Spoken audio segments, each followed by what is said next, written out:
Le Conseil des ministres s'est réuni ce mercredi 3 juin 2020 sous la présidence de M. Patrice Talon, président de la République, chef de l'État, chef du gouvernement. Les décisions ci-après ont été prises.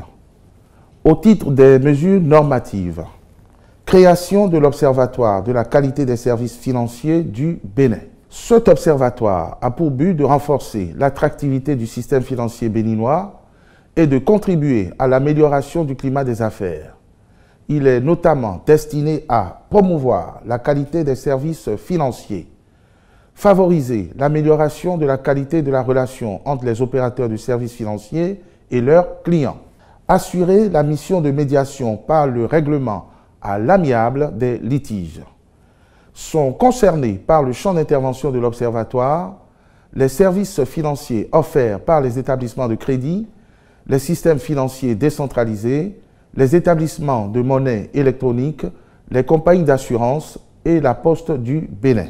L'organisme assurera la veille permanente sur les conditions de banque offertes aux consommateurs des services financiers afin de contenir les coûts. De même, il contribuera à renforcer la confiance des populations et des petites et moyennes entreprises à l'endroit des services financiers en vue de les encourager à recourir davantage au système financier. Par ailleurs, le Conseil a adopté le décret portant transmission à l'Assemblée nationale pour examen et vote du projet de loi portant organisation et réglementation des activités statistiques en République du Bénin.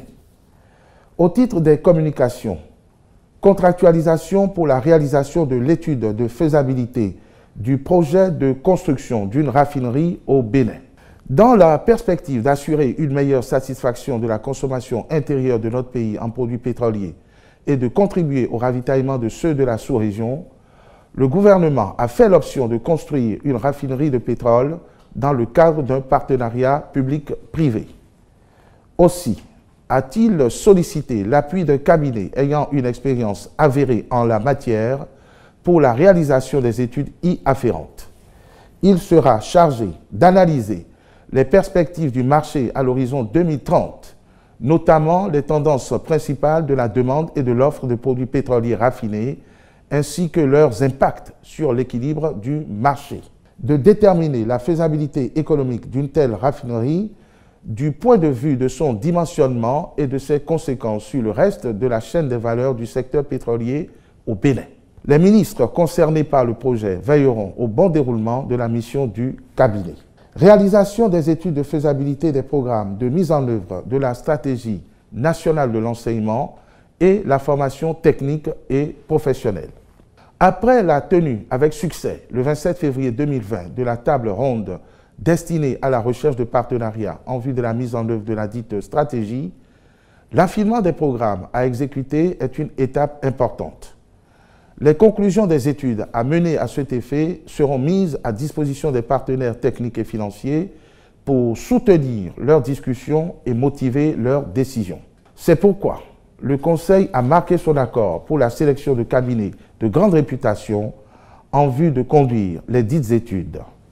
Il s'agit de GFA Consulting Group, cabinet allemand chargé des secteurs agriculture, cadre de vie, infrastructure et transport. Consortium international de développement pour l'éducation, cabinet canadien retenu pour les secteurs tourisme, hôtellerie, restauration et énergie. PwC, cabinet tunisien en charge du secteur numérique.